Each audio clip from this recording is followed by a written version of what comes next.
बिहार विधानसभा चुनाव 2025 और SIR special intensive revision of voters और महाराष्ट्र का जो चुनाव हुआ तो अभी भी विवाद के घेरे में है। राहुल गांधी ने चुनाव आयोग को एक फहरिस्त दी थी कि वहां वोटर्स जोड़े गए, जोड़कर एक तरह से बेईमानी के साथ वहां चुनाव जीता गया। क्या SIR के नाम पर बिहार में वोटरों को काटने की तैयारी है? विपक्षी लगातार आरोप लगा रहे हैं, संसद में भी हंगामा है और जिस समय मैं ये बातचीत कर रहा हूँ सुप्रीम कोर्ट में इसकी कार्रवाई चल रही है। जब कार्रवाई खत्म हो जाएगी तो फिर से इस पे एक चर्चा करेंगे।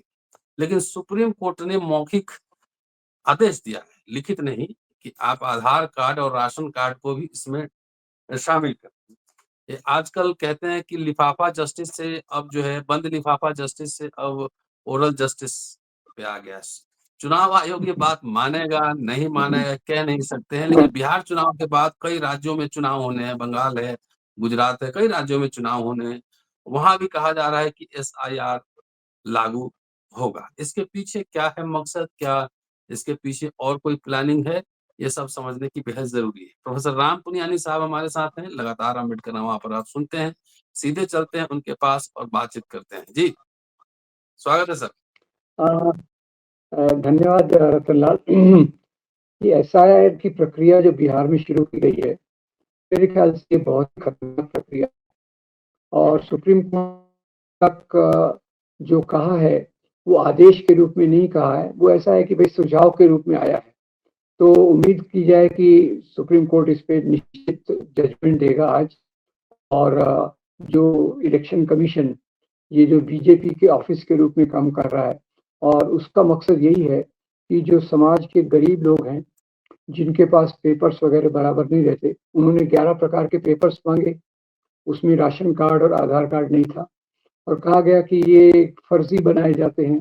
तो सुप्रीम कोर्ट ने बेहतरीन तरीके से बताया कि आजकल तो कोई भी डॉक्यूमेंट को आप फर्जी बना सकते हैं, तो उस आधार पे आप इसको बाहर नहीं रख सकते। तो आखिर में सरकार ये प्रक्रिया क्यों करना चाहती है, इसका जो उद्देश्य है वो बहुत क्लियर कट है। वो ये है कि बिहार में करीब 8 करोड़ वोट हैं और अभी ऑलरेडी उन्होंने जो किया है उसमें 50 लाख इससे बाहर हो गए हैं और ये वही तबका है जो ज़्यादातर बीजेपी के विरोध में देता है।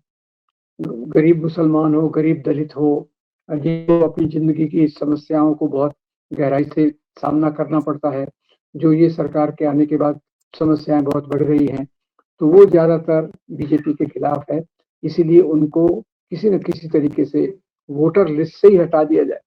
वैसे भी जैसे आपने कहा महाराष्ट्र के बारे में, तो बीजेपी तो मैनिपुलेशन ये उनका एक बड़ा हथियार है।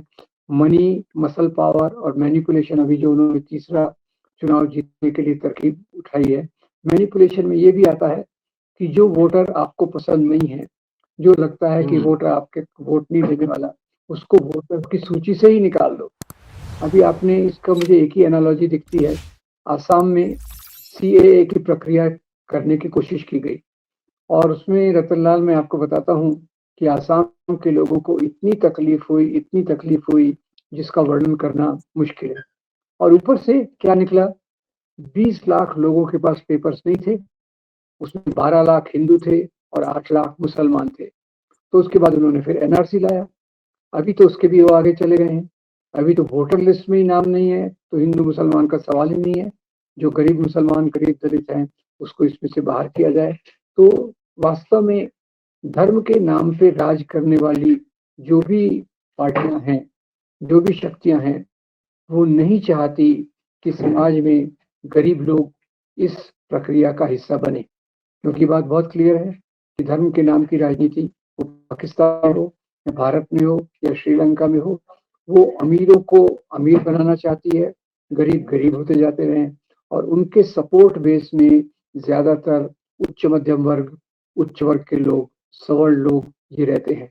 और क्योंकि ये सरकार बिल्कुल क्लियर है कि इस प्रकार की ये वोटर लिस्ट बनाने से गरीब लोग उसमें से बाहर हो जाएंगे और इनके जीतने की उम्मीद बाकी मैनिपुलेशन के साधन जिनके पास है उसमें एक और जोड़ रहे हैं ताकि किसी भी कीमत पर वो बिहार में चुनाव जीत जाएं और फिर पूरे समाज पे एक दबदबा जो उनका अभी ऑलरेडी बना हुआ है।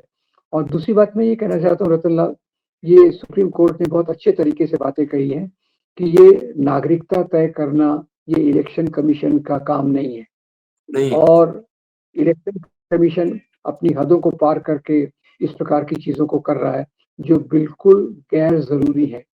अभी आप देखिए बिहार के कितने लोग माइग्रेंट वर्कर्स हैं।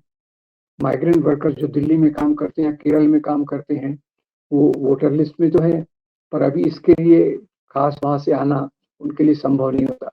और अपने आप मैं तो दूसरा ये कहता हूँ कि पेपर्स को सँभाल के रखना, ये एक उच्च मध्यम वर्ग के लिए भी मुश्किल है, तो गरीब लोगों का उसमें क्या होगा ये सोच लीजिए। ये वैसा देश है, जहाँ के प्रधानमंत्री के पास अपनी परीक्षा के पेपर्स नहीं है और वो ये माँग कर रहे हैं कि गरीब लोग अपनी 2 जनरेशन का 2 पीढ़ियों का पेपर्स रखें, दिखाएँ ताकि उनकी नागरिकता तय हो। तो सीधी-सीधी बात ये है कि सीएए की प्रक्रिया से उन्होंने जो सीखा और वो जो ना कर पाए, क्योंकि उस समय तो शाहीन बाग का एक बहुत बड़ा आंदोलन हो गया। अभी शाहीन बाग तो हो नहीं सकता फिर से, पर ये एक दूसरी प्रक्रिया से उन लोगों को बाहर रखना चाहते हैं, जिनके इनको वोट देने की उम्मीद कम है। तो ये एक बहुत निंदनीय प्रक्रिया है और उम्मीद तो यही है जिस प्रकार से सुप्रीम कोर्ट ने आपने बताया मौखिक रूप से आदेश दिया है, वही आदेश को अगर ये सख्ती से एक ऑर्डर के रूप में इनको दें कि आप ये प्रक्रिया को बंद करो और जो भी हुआ है पुरानी वोटर लिस्ट से काम चलेगा, उसी के आधार पे मेरे ख्याल से एक न्याय की प्रक्रिया हो सकती है। एक तो पहले हम लोग बचपन में देखते थे, बूथ लूट लेते थे लोग। बूथ लूटने के बाद फिर ईवीएम, जी। ईवीएम का पर्दाफाश लोगों ने किया और उसमें गड़बड़ी है तो अब सामने बात खुलकर आ गई है। तो क्या अब ईवीएम नहीं चलेगा तो सीधा वोटबंदी है एक तरह का? ये बिल्कुल वोट बंदी है। देखिए, ईवीएम में तो कम से कम आप मशीन के पास जा रहे हैं। इसमें तो मशीन के पास जाने का मौका ही खो दिया जा रहा है। मशीन के पास आप जा ही नहीं सकते। तो मैनिपुलेशन जो मैंने कहा, आप हिंदी उसका अनुवाद कर दीजिएगा और हुँ, हेरा-फेरी कह सकते हैं। बूथ लूटते थे, हुँ, अब कितने बूथ लूटे जाते होंगे? 2% 3% और ये ऊपर की हुँ। हेरा-फेरी से तो आप देखिए कि अभी ये तो उम्मीद ऑर्गनाइज़्ड ऐसा है। लगता है कि इसी प्रकार की प्रक्रिया चल ऑर्गेनाइज़ है और अभी ऑलरेडी 50 लाख वोटर्स को उन्होंने बाहर कर दिया और ये प्रक्रिया अगर पूरी हुई तो 1 डेढ़ करोड़ वोटर उस सूची से बाहर हो जाएँगे, जिनकी बीजेपी को वोट देने की कोई संभावना नहीं है। तो ये वही है जैसे आपने कहा इलेक्ट्रॉनिक वोटिंग मशीन को इन्होंने एक प्रकार से मिसयूज़ किया। ये उसी प्रक्रिया को एक कदम आगे ले जाने की कोशिश है और ये एक उनका डेस्परेशन भी है। उनका ये है कि किसी भी कीमत पे चुनाव जीतना है। ये जो क्योंकि आम जनता के बीच में जिस प्रकार की अभी भावना है कि सरकार के आने के बाद से महँगाई बढ़ी है, बेरोज़गारी बढ़ी है, उम्मीदें खत्म होती जा रही हैं, भविष्य का मामला कुछ अच्छा नहीं है, 5 किलो अनाज पे आप जीवन गुज़ारिए। ये जो परिस्थितियों को देख के लोगों की बहुत सारी जो राय है, इनके खिलाफ होती जा रही है, तो उसके ये रोकने का एक तरीका है कि उस प्रकार के लोग ना वोटिंग लिस्ट में रहेंगे इलेक्ट्रॉनिक मशीन को भी जो मैनिपुलेशन है, वो तो उनका चलता ही रहेगा। सर एक प्रिय मुद्दा रहा है बीजेपी आरएसएस का, जो कि जी। अभी मैं गोलवलकर को भी पढ़ रहा था अभी मैं, द जी। Bunch of thought. एक प्रिय मुद्दा रहा है वन नेशन, वन इलेक्शन और वन लीडर। हुँ। क्या उसकी पूर्व पीठिका इसको समझा जाए? पूरे देश में होगा ये तो अ, चुनाव आयोग कह ही रहा है। एक तरीके से आपकी बात सही है, क्योंकि ये लोग फेडरल स्ट्रक्चर में नहीं मानते, इसलिए वन हुँ, इलेक्शन की बात करते हैं। हर एक प्रदेश की राजनीतिक परिस्थिति अलग है, उसको ये स्वीकार करने को तैयार नहीं है। केंद्र में भी उनकी सत्ता है, तो केंद्र को ही पूरे-पूरे अधिकार दे दिए जाएँ और ये इनकी विचारधारा में भी वैसे ही है।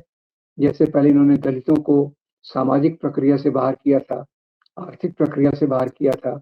ये एक तरीका है उनको राजनीतिक प्रक्रिया से बाहर करने का। तो ये उनकी जो विचारधारा है, उससे पूरा-पूरा उसके अनुरूप वो काम कर रहे हैं। अब भारत का संविधान और भारत की जुडिशरी एक ऐसी संस्था है, जो हमको इस हाल में, इस परिस्थिति से बचा सकती है।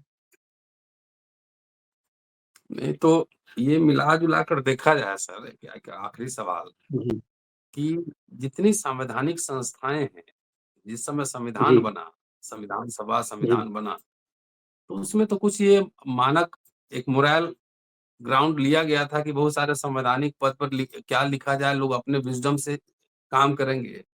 लेकिन जितनी संवैधानिक संस्थाएँ हैं इंक्लूडिंग चुनाव आयोग, इलेक्शन कमीशन, क्या वाक़ई अब निष्पक्ष नहीं रह गया और उस पर एक ख़ास तरह के विचारधारा का कब्ज़ा हो गया और एजेंडा सेटिंग वही देखिए कर रहा रतन है? देखिए रतनलाल, मैं आपको बताना चाहूँगा कि आरएसएस ने जो अपने प्रचारक तैयार किए, उनमें से कई प्रचारक ऐसे राज्य सत्ता के संविधानिक संस्थाओं में उन्होंने घुसपैठ की है, आज से नहीं की है। ये उनकी 30 साल का मामला है, 40 साल का मामला, 40-50 साल से वो धीरे-धीरे घुसपैठ कर रहे हैं, एक। और दूसरा जो अवसरवादी नौकरशाह होते हैं, अवसरवादी नौकरशाह हमेशा सरकार का पक्ष लेने की कोशिश करते हैं। संवैधानिक सत्ताओं संस्थाओं का मतलब तो यही है कि वो ऑटोनॉमी में खुद में विवेक रख के भारतीय संविधान के अनुसार काम करें। और जो आरएसएस की विचारधारा से प्रभावित होते हैं, उनके लिए साम, दाम, दंड, भेद ये सब चलता है। इसीलिए संविधान के मूल्यों की कोई वहाँ कीमत नहीं है और उनका जो राजनीतिक एजेंडा है, उसकी तरफ वो चलने की पूरी-पूरी कोशिश करते हैं। तेजस्वी ने इलेक्शन बॉयकॉट की बात भी की है। क्या यह संभव है? और संभव है तो क्या हो पाएगा? क्या विपक्षी दल में देखिए इतनी ताकत है कि वो लड़ ले संघ परिवार से और बीजेपी से? देखिए, अभी ऐसा है कि जैसे तेजस्वी यादव ने ये जो बायकॉट की संभावना बात की है, सुप्रीम कोर्ट के फैसले पर डिपेंड करता है। अगर सुप्रीम जी। कोर्ट इनको रोक दे और मजबूर करे कि सभी को वोट देने का अधिकार होना चाहिए, तो फिर उसकी ज़रूरत नहीं पड़ेगी। नहीं तो फिर हुँ, क्या किया जाए? क्या करेंगे आप? वैसे ये चुनाव चोरी करने वाले हैं, जो जो आजकल की भाषा चुनाव चोरी करने वाले हैं। तो उससे अच्छा तो चुनाव का बायकॉट करके एक नैतिक आधार पे पूरी दुनिया को और देश को बता दो कि किस प्रकार से भारत में संविधान को कुचला जा रहा है, लोकतांत्रिक अधिकारों को कुचला जा रहा है। हमारा जो सबसे बड़ा अधिकार लोकतंत्र में होता है, वो वोट देने का होता है। अगर आप एक बड़े तबके हुँ, को इस अधिकार से वंचित करते हैं, तो वो फिर उस इलेक्शन प्रक्रिया का ही कोई मतलब नहीं है। अभी आप देखिए पिछले इलेक्शन जब बांग्लादेश में हुए थे, तो शेख हसीना ने जो काम किए, उसके कारण अपोज़िशन ने इलेक्शन बॉयकॉट किया।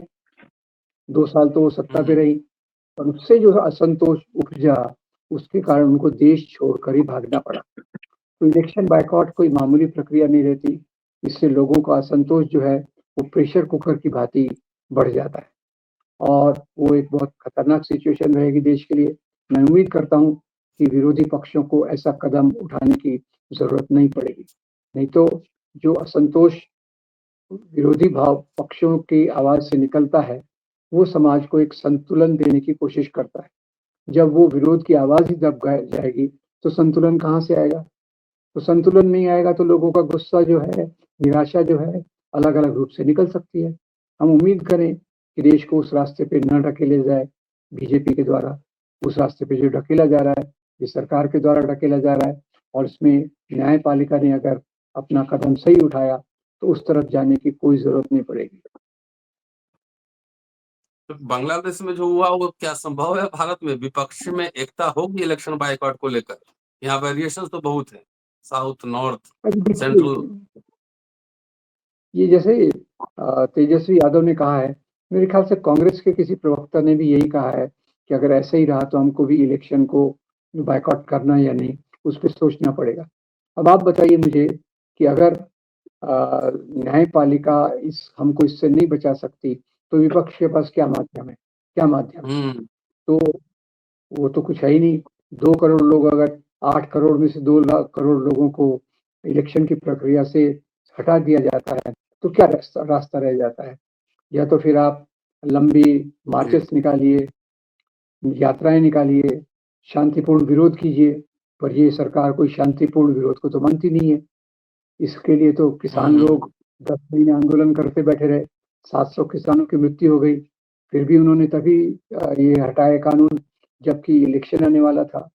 तो ये सरकार से क्या उम्मीद की जाए मुझे पता नहीं है। चलिए, बहुत-बहुत शुक्रिया सर, और सुप्रीम कोर्ट का क्या डिसीजन आता है आने दीजिए, उसके बाद फिर इस पे चर्चा आगे बढ़ाएँगे। तब तक देखते रहिए अम्बेडकरनुमा। शुक्रिया सर, थैंक यू। बिल्कुल, धन्यवाद।